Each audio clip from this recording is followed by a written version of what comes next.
காசாவில் இஸ்ரேல் நடத்தி வரும் வன்முறைக்கு முடிவு கட்டும் விதமாக அமெரிக்க அதிபர் ஜோ பைடன் முன்வைத்துள்ள பரிந்துரையை சம்பந்தப்பட்ட தரப்பினர் ஏற்று அதனை அமல்படுத்த வேண்டும் என்று மலேசியா கேட்டுக் கொண்டுள்ளது. காசாவில் நிகழ்ந்து வரும் கோர தாக்குதல்களை முடிவுக்கு கொண்டு வருவதிலும் பாலஸ்தீனத்திலிருந்து இஸ்ரேலிய படைகளை முற்றாக வாபஸ் வாங்குவதிலும் இந்த பரிந்துரை சிறந்த வழியாக விளங்குவதாக வெளியுறவுத்துறை அமைச்சு அறிக்கை ஒன்றில் தெரிவித்துள்ளது. பாலஸ்தீனர்கள் கொல்லப்படுவதை நிறுத்துவதற்கும் காசா நெருக்கடிக்கு தீர்வு காணும் விதமாகவும் நிரந்தரமான போர் நிறுத்தம் அவசியம் என்று மலேசியா வலியுறுத்தியுள்ளது. மலேசியாவின் மின்னணு பொருள் நிறுவனம் ஒன்றின் மீது அமெரிக்கா தடை விதித்துள்ளதாக தகவல் வெளியாகியுள்ளது. அது குறித்து முதலீடு, வர்த்தகம், தொழில்துறை அமைச்சு விரிவாக விசாரணை நடத்தும் என்று இரண்டாம் நிலை நிதி அமைச்சர் அமீர் ஹம்சா அசிசான் நேற்று தெரிவித்தார். அமெரிக்காவினால் தடை விதிக்கப்பட்டுள்ள 300 நிறுவனங்களில் மலேசியாவை தளமாக கொண்டு செயல்படும் ஜாட்ரோனிக்ஸ் சென்ட்ரியான் பிறகாடும் ஒன்றாகும் என்று அல் ஜசீரா தொலைக்காட்சி தெரிவித்துள்ளது. இத்தகவல் குறித்து விரிவாக ஆராய வேண்டியுள்ளது என்று அமீர் தெரிவித்துள்ளார். ஐக்கிய நாடுகளின் மனித உரிமைகளுக்கான உயர் ஆணையர் வோல்கர் டர்க் உடனான தனது சந்திப்பின் போது மனித உரிமைகளின் முக்கியத்துவத்தையும் அது தனது மலேசிய மடானி கருத்துடன் எவ்வாறு ஒத்துப்போகிறது என்பதையும் எடுத்துரைத்ததாக பிரதமர் டதஸ்ரீ அன்வார் இப்ராஹிம் தெரிவித்துள்ளார். அன்வார் மற்றும் பல அமைச்சர்கள் உடனான சந்திப்பை தவிர ஐநா உரிமைத் தலைவராக மலேசியாவிற்கு தனது முதல் பயணத்தை மேற்கொண்டுள்ள டார்க் மலேசியாவின் மனித உரிமைகள் ஆணையத்தின் பிரதிநிதிகளையும் சிவில் சமூக அமைப்புகளின் உறுப்பினர்களையும் சந்தித்தார். இவ்வாண்டின் முதல் 4 மாதங்களில் நாடு முழுவதும் மரம் விழுந்தது தொடர்பில் 1085 சம்பவங்களை தீயணைப்பு மற்றும் மீட்புத்துறை பதிவு செய்துள்ளதாக தெரிவிக்கப்பட்டுள்ளது.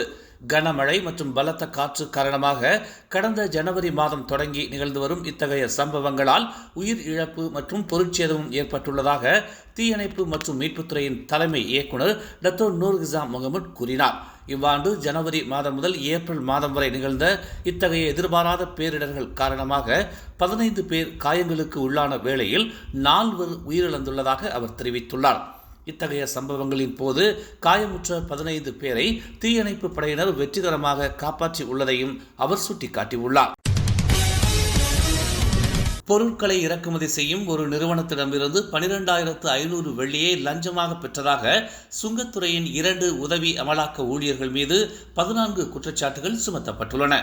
இவர்கள் இருவரும் கடந்த 2017ஆம் ஆண்டு முதல் 2023ஆம் ஆண்டு வரையில் அக்குற்றங்களை புரிந்ததாக கொலத்ரங்கானு செஷன்ஸ் நீதிமன்றத்தில் நேற்று குற்றம் சாட்டப்பட்டது. இவர்களில் சே முகமது தௌபிக் சே அரீஃப் என்பவருக்கு எதிராக 13 குற்றச்சாட்டுகளும் முகமது அஃபிக் இக்வான் ரம்லி என்பவருக்கு எதிராக 1 குற்றச்சாட்டும் சுமத்தப்பட்டுள்ளன.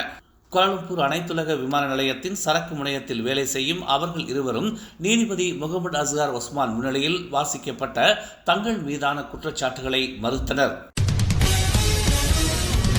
மிகப்பெரிய ஜனநாயக நாடான இந்தியாவில் மத்தியில் ஆட்சி அமைக்க 272 எம்பிக்களின் ஆதரவு தேவை என்ற நிலையில் ஆளும் பாரதிய ஜனதா கட்சிக்கு தனித்து அறுதி பெரும்பான்மை கிடைக்கவில்லை. இந்நிலையில் சந்திரபாபு நாயுடுவின் தெலுங்கு தேசம், நிதிஷ்குமாரின் ஐக்கிய ஜனதா தளம் ஆகிய கூட்டணி கட்சிகளின் ஆதரவுடன் பிரதமராக மோடி 3வது முறையாக பதவியேற்க உள்ளார். குடியரசுத் தலைவர் மாளிகையில் வரும் 9ஆம் தேதி பதவியேற்பு விழா நடைபெறவிருப்பதாக தெரிவிக்கப்பட்டுள்ளது. புதிய அரசில் நிதிஷ்குமாருக்கு துணை பிரதமர் பதவியும் சந்திரபாபு நாயுடுவுக்கு தேசிய ஜனநாயக கூட்டணி ஒருங்கிணைப்பாளர் பதவியும் வழங்கப்படும் என்று கூறப்படுகிறது. மத்தியில் தொடர்ந்து 3வது முறை ஆட்சி அமைப்பதற்காக பாரதிய ஜனதா கட்சி கூட்டணிக்கு வாக்களித்த மக்களுக்கு தலை வணங்குவதாக பிரதமர் மோடி சமூக வலைதளத்தில் பதிவிட்டுள்ளார். தமிழ் மலர் செயலி நம் சமுதாயத்தின் உரிமை குரலாய், உண்மையின் வாசமாய் மக்களுக்காக நாளும் மலர்கிறது தமிழ் மலர் நாளிதழ். சமரசம் இன்றி சத்தியத்தின் பாதையில் வெற்றி நடை போடும் தமிழ் மலரின் இன்னொரு புதிய அத்தியாயமாய் தமிழ் மலர் செயலி இப்போது அறிமுகமாகவிருக்கிறது உங்களுக்காக. மலேசியாவின் ஆகச் சிறந்த தமிழ் ஊடகமாய் உள்ளூர் தகவல்களை உடனுக்குடன் தெரிந்து கொள்ள மலர்கிறது தமிழ் மலர் செயலி. விரைவில் எதிர்பாருங்கள். மேலும் செய்திகளை தெரிந்து கொள்ள தமிழ் மலர் நாளிதழை பாருங்கள். எங்களோடு இணைந்திருக்க மலர் டிவியை பதிவு செய்து கொள்ளுங்கள். உறவுகள் மகிழ்ந்திட விருப்பம் மற்றும் பகிர்வு சேவையை சொடுக்கிடுங்கள்.